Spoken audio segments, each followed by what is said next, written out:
Oke, berikutnya kita ada batang dikotil. Jadi batang dikotil yang terakhir mungkin aku bakal bikin tentang daun lain waktu. Kita coba perhatiin. Jadi di awal kita di atas ini kita ada epidermis seperti biasa. Epidermis bisa dilindungi sama kutikula. Beberapa epidermis bisa aja dia bermodifikasi menjadi rambut epidermis yang kita kenal dengan nama trichoma. Oke. Kemudian dari epidermis kita bisa ada hipodermis dari kolenkim, bisa jadi juga ada lapisan klorenkim bisa jadi, terkadang ada, terkadang tidak, nggak ada, tergantung tumbuhan. Jadi ini kita bilang namanya cortex. Oke, jadi bagian ini adalah cortex. Nah, beberapa beberapa dikotil mereka bisa aja punya endodermis. Ini kenapa endodermisnya? Sorry, ini bukan endodermis ya. Ini yang endodermis. Oke, jadi beberapa dikotil bisa jadi mereka tuh punya endodermis. Perhatikan bahwa ini adalah miskonsepsi yang sering dimiliki oleh banyak orang. Endodermis itu bukan ciri khas dari akar. Banyak orang mikir bahwa endodermis itu hanya ditemukan pada akar. Tapi nyatanya batang dan daun juga bisa punya endodermis. Oke, endodermis itu dimiliki oleh semua bagian tumbuhan yang harus melakukan regulasi air. Oke, jadi kalau misalnya batang ini bisa meregulasi air, maka batang ini juga akan punya endodermis. Gitu. Tapi nggak semua batang punya endodermis. Oke, itu point out. Poin aku pingin jelasin. Ini bukan endodermis ya, ini adalah sclerenchyme. Kemudian di sini ada phloem, ini ada cambium, dan ini ada xylem. Nah, terus di bagian sini ini ada parenchyme ya. Parenchyme ini kita kenal dengan nama apa? Ampullor. Perhatikan bahwa tadi batang monokotil itu tidak punya ampullor.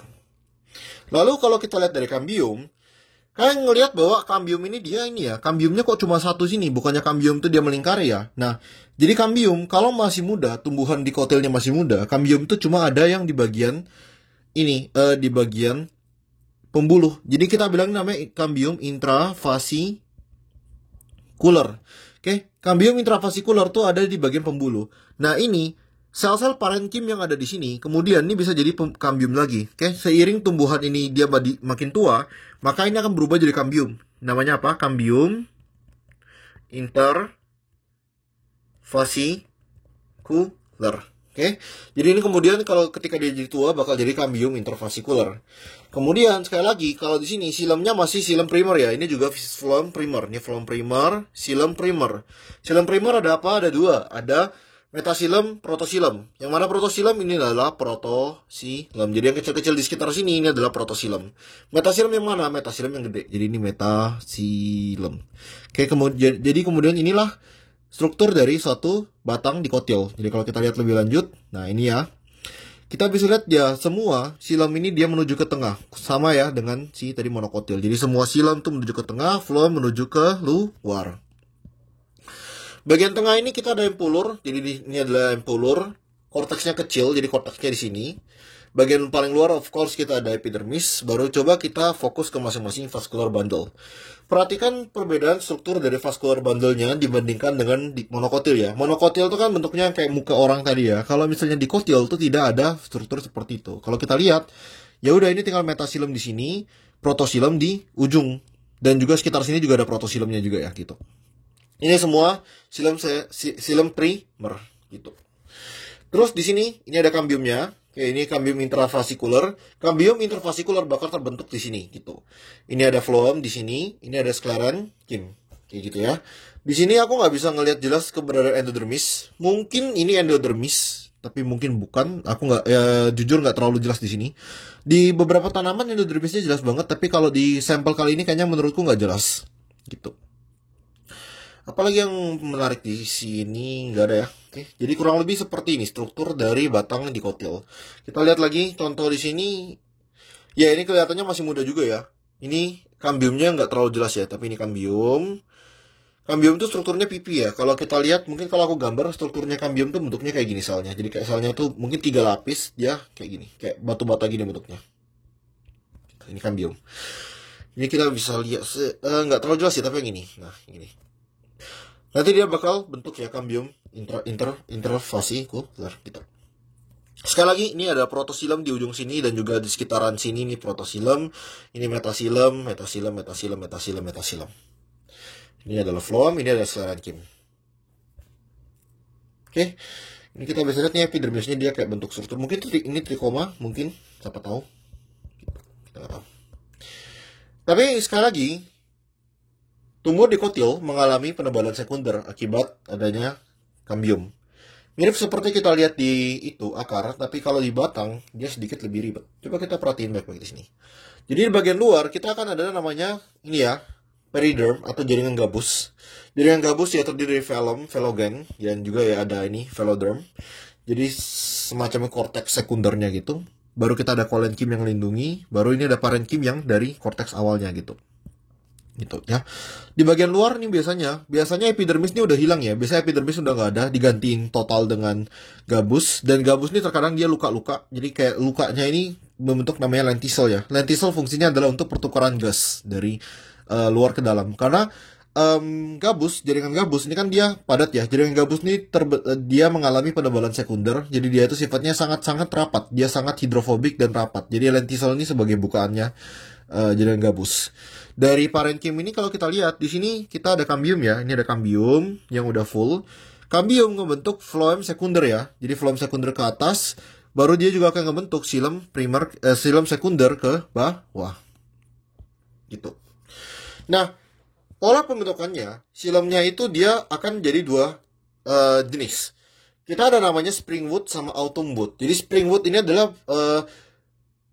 xilem yang terbentuk di awal musim. Jadi di musim semi dan musim panas itu musim dimana masih suhu di luar tuh masih suhunya nyaman, suhunya nyaman kan, dan juga airnya banyak. Ketika musim gugur tuh mulai kering, dan juga suhu di luar juga mulai dingin kan. Karena suhunya dingin, maka xilem yang dibentuk xilemnya kecil dibandingkan xilem yang dibentuk pada musim semi dan musim panas. Oke, jadi gitu. Kita bisa lihat, nah di sini kita bisa ngitung umur pohon dari ya kambiumnya. Tapi kalau di Indonesia, setahuku sih kalau di Indonesia kambiumnya tuh ada, kayak pola kayak gini tuh ada, tapi nggak sejelas pohon-pohon yang ada di luar negeri. Jadi ini 1 tahun, ini 2 tahun. Jadi kita tahu kalau pohon ini udah usianya 2 tahun, kurang lebih 2 tahun gitu. Oke. Kemudian di sini kita bisa melihat bahwa ini ada garis ini. Garis ini kita bilang dengan namanya secondary medullary ray, atau kadang dibilang ray doang. Jadi ray ini semacam kayak xilem, mirip dengan xilem, tapi dia tuh kayak bedanya kalau xilem dia sifatnya vertikal, jadi dia itu kan dari akar ke atas, dari atas ke bawah ya, akar ke batang. Nah, kalau ray ini dia tuh sifatnya horizontal, jadi dia tuh ngebawa cairan, dia tuh bisa ngalirkan cairan dari xilem tuh keluar ke kiri dan ke kanan gitu. Antara dia menuju ke empulur atau dia menuju ke korteks. Itu fungsi dari ray. Gitu. Ray ini sendiri dia terbentuk dari sel parenkim ya. Dia merupakan modifikasi dari sel parenkim. Kita juga bisa temu xilem primernya di paling ujung ya. Jadi kurang lebih kayak gini nih. Awalnya seperti ini. Ini cuma dari xilem primer, phloem primer. Sekarang dia ada lapisan xilem sekunder dan xilem primernya dari bagian tengah. Perhatikan bahwa empulurnya ini masih tersisa ya. Oke, jadi ini cara kalian ngebedain antara batang dikotil dengan akar dikotil. Oke, jadi batang dikotil dia punya empulur. Ingat, akar dikotil tidak punya empulur sesuai dengan definisiku gitu. Kita lihat contohnya langsung. Oke, jadi ini kita bisa lihat ya. Ini ada kambium di sini. Ini ada kambium. Terus ini apa? Ini adalah xilem. Oke, ini ada xilemnya. Tapi xilemnya di sini kita nggak kelihatan sih. Kalian bisa lihat? Oh enggak. Ini kayaknya belum kelihatan. Ini mungkin masih terlalu muda ya. Kita nggak bisa lihat pola springwood atau autumnwood. Atau kemungkinan kedua ini bisa jadi pohon tropis. Kalau dia di tropis, polanya nggak terlalu kelihatannya. Tapi mungkin kelihatan. Sebut aja ini lebih mirip ke springwood ya. Mungkin masih awal gitu springwood. Mungkin ini baru kebentuk autumnwood gitu. Mungkin baru terbentuk dikit. Tapi nggak jelas di sini. Atau ya kemungkinan kedua ini tropis gitu. Jadi ini xilem sekunder semua. Kita bisa lihat ini adalah xilem primer. Jadi ini xilem primernya di sini. Kemudian di sini kita juga bisa lihat ini masih ada empulur. Ini empulurnya. Dia. Ini kita bisa lihat di sini ada phloem. Ini flownya ngebentuk flow sekunder. Ini ada sclerenkimnya di sini, sclerenkim. Dan ini dia ngebentuk jaringan gabus. Ini adalah ray. Kita bisa lihat ini ada ray di sini ya. Jadi ray ini lurus, dia aliran horizontal. Ini lebih jelas. Jadi di sini kita bisa lihat ada empolurnya. Ini adalah silem-silem primernya masih kesisa di sini. Kita bisa lihat, nah ini yang padat banget. Ini kemudian ini adalah autumn wood. Jadi ini atau autumn wood atau late wood. Sedangkan ini adalah spring wood gitu. Jadi kita bisa tahu umurnya dia adalah ya 1, 2, 3, 4. Jadi ada 4 tahun. Umur dari batang ini adalah 4 tahun gitu. Ini kita bisa lihat jelas banget ya medullary ray-nya. Jadi ray ini adalah ya seperti tadi aku bilang, dia adalah fungsinya untuk menyalurkan secara horizontal gitu. Terus apa lagi yang menarik ini ya? Kita bisa lihat ini ada ini ya bentuk dari phloem sekundernya gitu. Baru di bagian ujung ini adalah jaringan gabus. Korteksnya ini tinggal kecil ya. Korteksnya kecil di sini. Kayak gitu.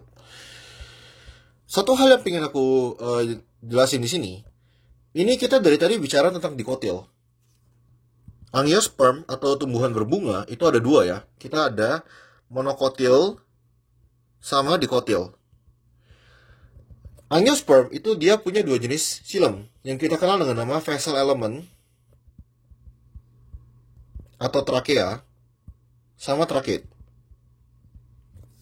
Gitu. Trachete ini dia bentuknya kecil, dia lebih kecil dibandingkan trakea, ini dia lebih besar. Kalau kita perhatiin di sini, kita bisa tahu kalau ini dikotil karena kalau kita lihat di sini, ini ada pembuluh yang besar-besar ya. Ini adalah trakeanya. Sedangkan kalau trachete itu yang kecil-kecil di sini. Ini trachete. Gitu. Oke. Jadi dia kelihatan ada dua jenis pembuluh, ada pembuluh yang besar sama kecil. Coba lihat lagi di sini. Nah, ini ada pembuluh-pembuluh yang kecil, ini ada pembuluh-pembuluh yang besar. Gymnosperm sendiri umumnya mayoritas gymnosperm itu cuma punya trachete. Oke, jadi gymnosperm itu mayoritas nggak punya trachea ya. Ini adalah batang dari gymnosperm. Kurang lebih mirip banget ya sama dikotil. Nah, hal yang kalian perhatiin adalah bentuk dari silemnya itu rapi. Ya, silemnya tuh dia cuma satu ukuran. Kenapa? Karena semua silem ini adalah trachete. Ini adalah batang dari gymnosperm. Kayak gitu. Oke. Jadi ini batang dari gymnosperm, kita bisa hitung umurnya ada 1, 2, 3 tahun gitu. Ini ada autumn wood, ini adalah spring wood. Satu hal lagi yang menarik pada batang ini adalah ini, keberadaan resin duct. Ini adalah resin duct yang biasanya emang cuma dimiliki sama batang gymnosperm. Jadi resin duct ini untuk ngasilin resin. Baiklah, sekian series kali ini tentang ngebahas organ tumbuhan.